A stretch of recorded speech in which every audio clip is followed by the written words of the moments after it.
absorption on human blood. As an introduction, low-level laser ranges from 1 milliwatt to 500 milliwatts, and it has been known that low-level laser therapy had been used for over 20 years, especially in the cosmetic industry and also sports injury. It is also known as cold therapy, as it has produced no dissipation of heat during the procedure.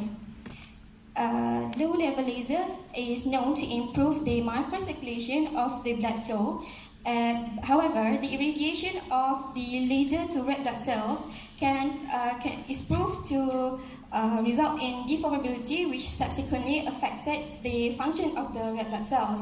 Hence, determining the optimal radiation exposure is crucial to maintain the physiological function of the red blood cells.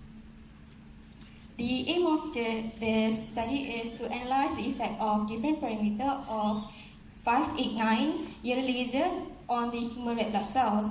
There are three objectives. First is to assess the role of low-intensity laser in improving and enhancing red blood cells. Second is to investigate the effect of the different yellow laser parameter on the light absorption of human red blood cells. And the third one is to study the morphology properties of red blood cells based on different laser parameters. It has yet to be concluded that there has no established report on the usage of the laser.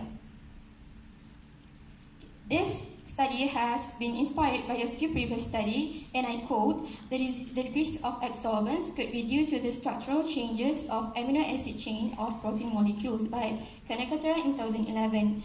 A study of low-level laser therapy conclude that the response of the therapy changes with different parameters.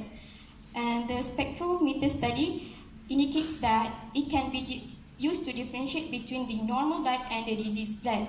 And the last study claimed that 460 and 532 nanometer laser light shows to have effect on the erythrocyte deformability of anemic blood sample. Here are the methodology of my experiment. There are 6 steps.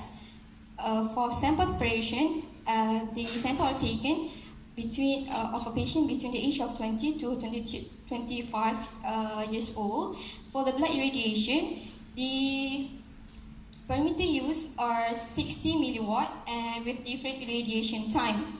Note that for the blood dilution, the blood plasma is removed prior to the dilution in order to obtain only the measurement of the red blood cells.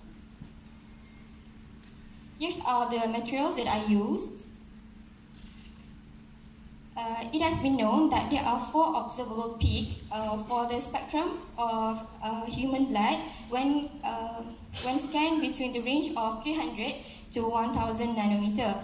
And the first peak is 340, represent the maximum carbohydrate metabolism.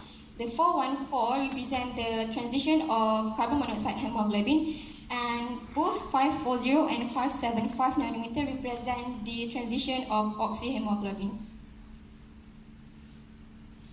Here are the results of my experiment. It can be seen that as the irradiation time increases, the absorbance also changes. From this spectrum, it can also be concluded that there are an electron transition occurred when changing the irradiation time. However, energy transition is not present in this experiment because all the peaks lie on the same wavelength.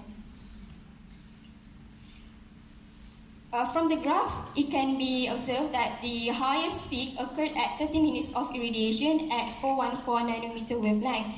And to further explain this, this is the graph for absorbance and irradiation time. It can be observed that as the irradiation time increases, the absorbance gradually increases. But when the irradiation time further increases to 60 minutes, the absorbance reduces. This fluctuation is known as the biphasic dose response curve that I will explain later. From the blood smear, it can be observed that there are no shape changes of the blood at 10 minutes and 30 minutes of irradiation. But at 60 minutes, there are 9.2% of crenated blood observed. as the discussion, it has been known that laser has biostimulation effect on the biological tissue. The fluctuation represents the biphasic dose response curve, which means that sufficient energy is required to overcome the threshold to stimulate the response. When irradiated, the enzymatic activity of the membrane ion pump changes in dose and fluence-dependent manner. This stimulates the function of the red blood cells and hence the absorption increases. As the irradiation time increases further, the energy absorbed by the red blood cells increases beyond the threshold, replacing the biostimulation effect with bioinhibition. This induces the conformational transition of the RBC membrane, where the ion flows between within the red blood cells and outside of red blood cells, causes the movement of calcium and potassium ion. This results in the loss of shape of the red blood cells and causes the cells to crenated, hence the reduction of the absorption. There are a few limitations in study. The first is the FPEs of the blood samples are unable to be retrieved due to the confidentiality. And second, the blood dilution has to be done due to the limitation of the UV spec use, which is Shimadzu 1800. For the conclusion, the red blood cell shows biphasic dose response curve when irradiated with yellow laser. The optimal radiation time for 60 milliwatt is 30 minutes, and the blood smear show deformed RBC after irradiation to 60 minutes. This concludes that the optimum parameter to be used for 589 nanometer yellow laser for 60 milliwatt is 30 minutes. That's all from me. This is the supervisor and the lecturers that is used to help me during the experiment. That's all from me. Thank you.